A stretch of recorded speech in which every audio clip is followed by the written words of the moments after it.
안녕하세요. 잡시광입니다. 잉글랜드 프리미어리그의 명문 구단인 첼시 인수전에 한국 기업이 뛰어들었다는 뉴스가 보도되자 국내외 축구 팬들의 관심이 쏟아졌습니다. 로이터, BBC, 가디언 등 주요 외신들은 국내 금융사인 하나금융그룹과 스포츠 에이전시 CNP 스포츠가 EPL 첼시 입찰 의향을 드러냈다고 보도했습니다. 2003년 1억 4천만 파운드의 첼시를 인수한 러시아 재벌 로만 아브라모비치는 첼시의 성공 시대를 열었습니다. 아브라모비치의 자금력을 앞세운 첼시는 지난 19년간 17개의 메이저 트로피를 차지했고 가장 최근에도 유럽 챔피언스 리그와 피파 클럽 월드컵을 정복한 것도 첼시였습니다. 하지만 아브라모비치는 러시아의 우크라이나 침공 이후 더 이상 구단을 운영할 수 없는 상황입니다. 영국 정부가 대러시아 제재의 하나로 압박을 해오자 결국 첼시는 매각 절차를 밟기 시작했습니다.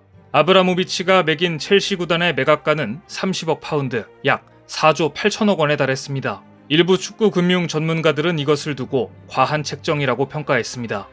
하지만 첼시 인수를 위해 목숨을 건 듯한 영국의 부동산 재벌 닉 캔디는 블루풋볼 컨소시엄을 꾸리고 첼시 인수전에 뛰어들었습니다. 닉 캔디의 첼시에 대한 집착은 광기에 가까운 것으로 알려져 있습니다. 닉 캔디는 자신의 아버지가 돌아가시자 아브라모비치 구단주의 허락을 받아 첼시의 홈구장 스탠퍼드 브리지에 아버지의 유골을 뿌린 적도 있습니다. 이 정도라면 적어도 그가 이번 첼시 인수전에서 사기꾼은 아닌 것으로 보이는데요. 이런 닉 캔디가 자신이 추진 중인 첼시 인수전에 한국의 하나금융그룹과 CNP 스포츠가 이 컨소시엄의 주요한 파트너라고 밝혔습니다. 하나금융그룹과 닉 캔디는 약 20억 파운드, 우리 돈으로 3조 2,400억 원 이상의 입찰가를 제출한 것으로 전해졌습니다. 하지만 닉 캔디와 하나금융의 컨소시엄은 넘어야 할 산이 많았습니다. 우선 치열한 경쟁이 불가피했습니다. 미국 LA 다저스 공동구단주 토드 볼리, 미국 시카고 컵스 오너 톰 리케츠 가문 등 쟁쟁한 경쟁자들이 첼시 인수전에 참여했기 때문입니다. BBC는 확인된 입찰 건수만 10에서 15건이라고 밝힌 바 있습니다.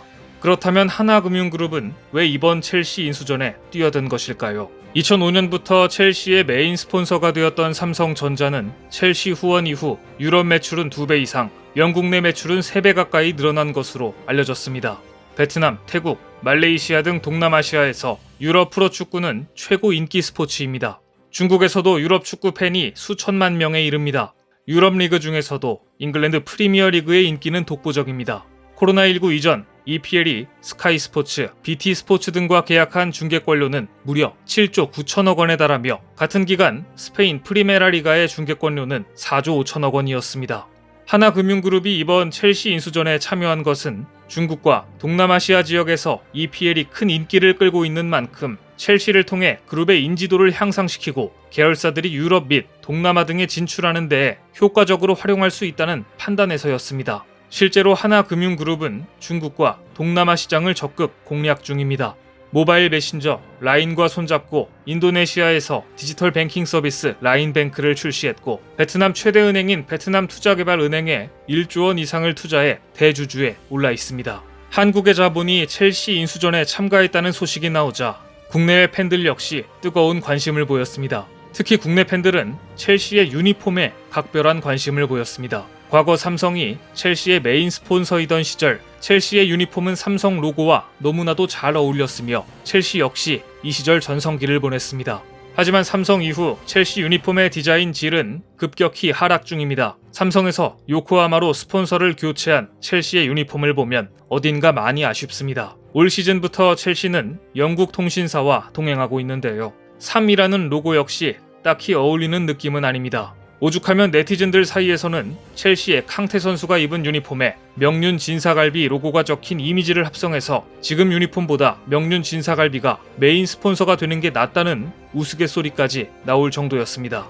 그리고 이번 첼시 인수전에 대한 첫 번째 결과가 나왔습니다. 발표 직전까지 뜨거운 관심을 받았는데요. 외신들은 최종 발표 몇 시간 전에 영국 부동산 재벌 닉 캔디가 이끄는 컨소시엄이 첼시 입찰에 성공하기 위해서 새로운 한국 투자자의 추가 재정 지원을 받아 입찰가를 올렸다는 속보를 띄우기도 했습니다. 닉 캔디와 하나금융이 최종 후보에 오르기 위한 마지막 수단으로 인수 입찰가를 올린 것으로 풀이됐습니다. 하지만 아쉽게도 뚜껑을 열어보니 하나금융의 컨소시엄은 첼시 인수업체로 선정되지 못했습니다. 스포츠 전문 매체 디 애슬레틱 UK는 취재 결과 닉 핸디가 이끄는 컨소시엄이 첼시 인수 과정에서 1차 탈락한 것으로 확인됐다고 전했습니다. 그럼에도 한국 기업들의 첼시 인수 시도는 계속되고 있습니다. 미국의 월간지 스포츠 일러스트레이티드는 한국 자본은 닉 핸디와 협력에는 실패했지만 다른 컨소시엄에 합류한다. 이미 제안도 받았다. 라고 보도했습니다. 따라서 한국 기업들이 1차 경쟁에 통과한 다른 컨소시엄과의 합류를 노리면서 아직 첼시 인수를 완전히 포기한 것은 아닌 것으로 보입니다. 그런데 최근 해외에서 한국 관련 주목을 받는 유럽 축구 구단이 하나 더 있습니다. 스페인 라리가의 FC 바르셀로나입니다.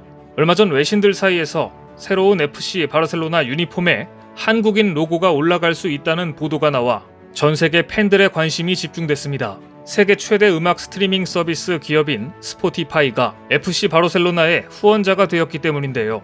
블룸버그를 비롯한 세계적인 매체들은 FC 바르셀로나 유니폼에 스포티파이에서 재생되는 가수들의 이름과 로고가 새겨질 수 있다는 전망을 내놓고 있습니다. 스포츠 매체 블리처 리포트는 가장 먼저 BTS의 로고가 새겨진 예상 유니폼 디자인을 공개했고, 이어 저스틴 비버, 두아리파, 샤키라 등 세계적인 가수들의 이름이 새겨진 예상 유니폼 디자인도 연이어 공개했습니다. 스페인의 스포츠 신문 스포르트 역시 바르셀로나와 협업할 수 있는 월드클래스 아티스트를 나열하며 BTS를 언급했습니다.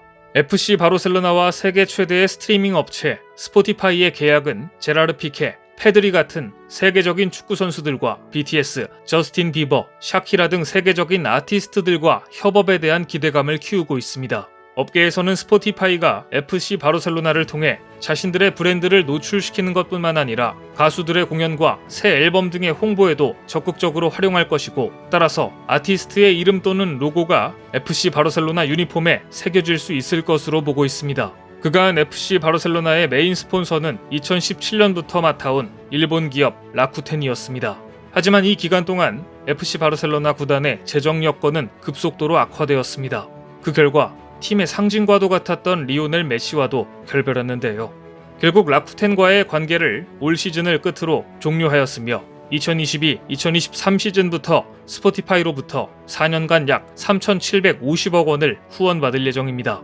스페인 프로축구의 대명사이자 세계 최강팀인 FC 바르셀로나 유니폼에서 BTS를 볼 날도 머지 않을 것 같습니다.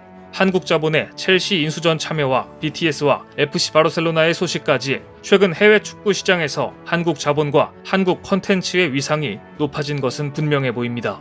오늘 준비한 소식은 여기까지입니다. 댓글을 통한 여러분들의 많은 의견 기다리겠습니다. 많은 분들의 생각이 모였을 때 진정 가치 있는 지식이 완성될 것입니다. 시청해주셔서 감사합니다.